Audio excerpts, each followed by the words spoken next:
Destination Passion. Aujourd'hui, nous sommes à Saint-Norbert afin de rencontrer la copropriétaire de l'entreprise Les Alpagas des Champs-Collines, Madame Linda Côté.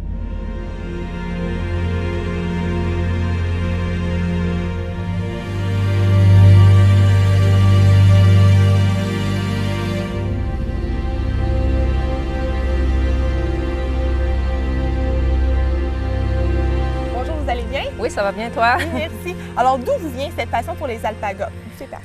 On a vu un reportage à la télévision, puis on s'est dit que ce serait peut-être des animaux qu'on aimerait avoir. Alors, on a fait des recherches, puis on a trouvé des fermes au Québec, ce qui nous a un petit peu surpris. Bon, on savait qu'il y en avait à cause du reportage, mais on en a trouvé plusieurs.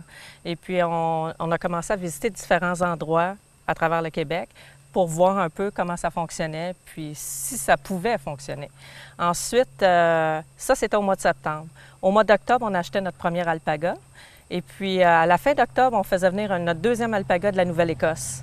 On s'est retrouvés avec deux. On habitait en ville, à Laval. On avait toutes les deux des emplois. Puis, on s'est dit, OK, on va les mettre en pension. Puis, à partir de là, on a commencé à regarder pour se chercher une ferme. Fait qu'on s'est envenu ici, à Saint-Norbert, parce que mon conjoint, sa famille est dans le coin. Fait qu'on est revenu aux sources. Et ça, c'est des animaux qui, généralement, habitent au Pérou, des pays quand même un peu plus chauds. Comment ils font pour bien vivre ici? Parce qu'ils vivent très bien, là. Écoute, c'est des animaux qui vivent dans les montagnes au Pérou, dans la cordillère des Andes. Alors, la température, ils ont des températures un petit peu extrêmes. Hein? Ils ont des chaleurs et puis ils ont des froids jusqu'à des moins 20. Alors, ces animaux-là, venir ici au Québec, pour eux autres, c'est vraiment comme l'idéal. Ils ont à peu près la même température, excepté quand il fait moins 38, là, mais sinon, oui. Ils ont un milieu. Ils ont un milieu. Et quelles sont les caractéristiques principales de cet animal? Les caractéristiques principales, c'est la fibre. C'est une fibre qui est chaude, 6 à 8 fois plus chaude que le mouton.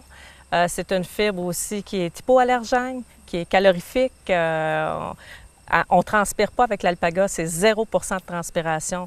Donc, avec le cachemire, on a 15 de transpiration, ça fait que c'est beaucoup mieux l'alpaga.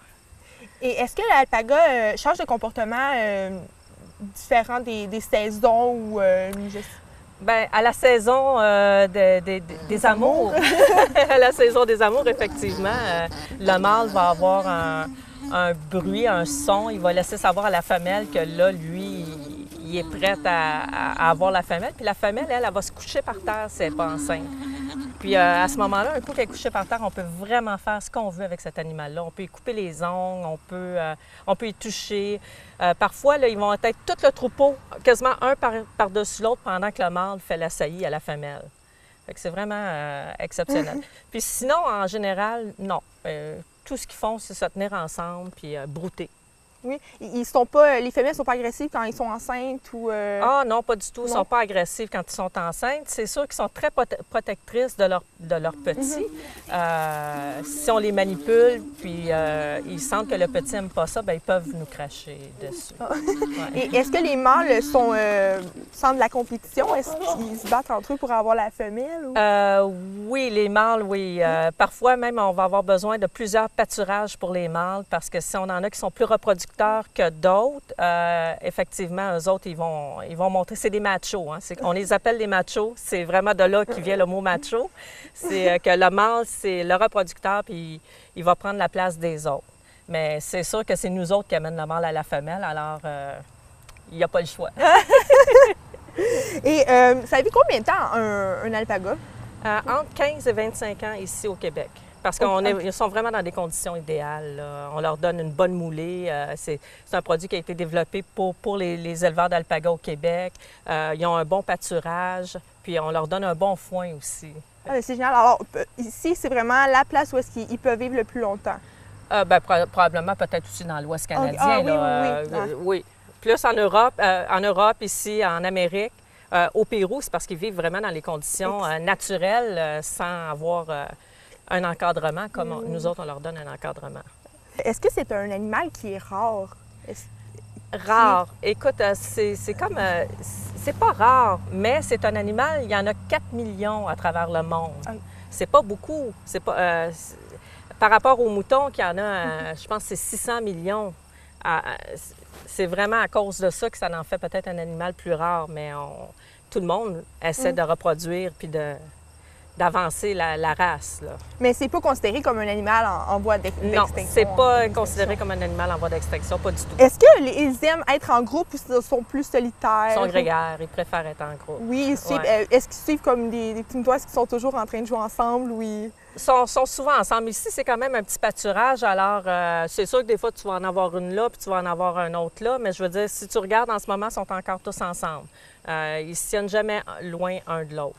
Et tantôt, vous disiez que vous sépariez les mâles et les femelles. Est-ce que aussi, quand ils sont bébés, je présume que même si c'est un mâle, il doit rester avec sa mère? Oui, il reste avec sa mère jusqu'à l'âge de 6 mois. Ah, à 6 mois, vraiment, on sevre le bébé puis on l'envoie de l'autre côté avec les mâles. Et est-ce que les bébés femelles et les bébés mâles jouent ensemble ou comment ça fonctionne? Est-ce qu'ils s'entendent vraiment bien ou c'est... Ah oui, eux autres, ils font pas la différence. Hein? C'est vraiment à maturité sexuelle que là, il y a une différence. Et pourriez-vous nous faire la différence entre les alpagas Suri et les alpagas Huacaya? Il y a 90 de Huacaya, 10 de Suri. Le Suri, c'est un poil qui est beaucoup plus long, beaucoup plus soyeux. Il va être il est utilisé vraiment au niveau du textile, mais c'est aussi... on peut pas vraiment... Ici, il est plus sensible au froid. Fait qu'on en a moins ici. Et puis, l'autre, le Huacaya, son poil va être un petit peu plus frisé, plus dense aussi. Alors, c'est la différence. Sinon, on peut mettre enceinte un Suri d'un Huacaya. Mais ça va nous donner plus un Huacaya, ça ne nous donnera pas un Suri. Puis à quel moment on peut savoir que c'est vraiment un Huacaya? C'est facile, c'est parce que c'est vraiment au niveau de la fibre. L'autre, c'est comme un coton, c'est très, très long, là, tu sais, ça pend sur eux. Dès en naissant? Oui, dès en naissant. OK, vous pouvez le voir. Oui. Alors ici, vous avez vraiment plus des Huacaya. On a juste des Huacaya. On a décidé de ne pas avoir de Suri, pas pour le moment. Est-ce que ça demande plus d'entretien? Non, pas nécessairement. Ça ne demande pas plus d'entretien. C'est juste que quand il s'agit d'envoyer notre fibre au moulin, ils ne prendront pas ma fibre de Suri parce qu'elle va avoir 5 à 6 pouces de long. C'est trop long pour toutes les machines qui transforment. D'accord. Okay. Ouais. C'est plus spécialisé en C'est plus spécialisé, effectivement.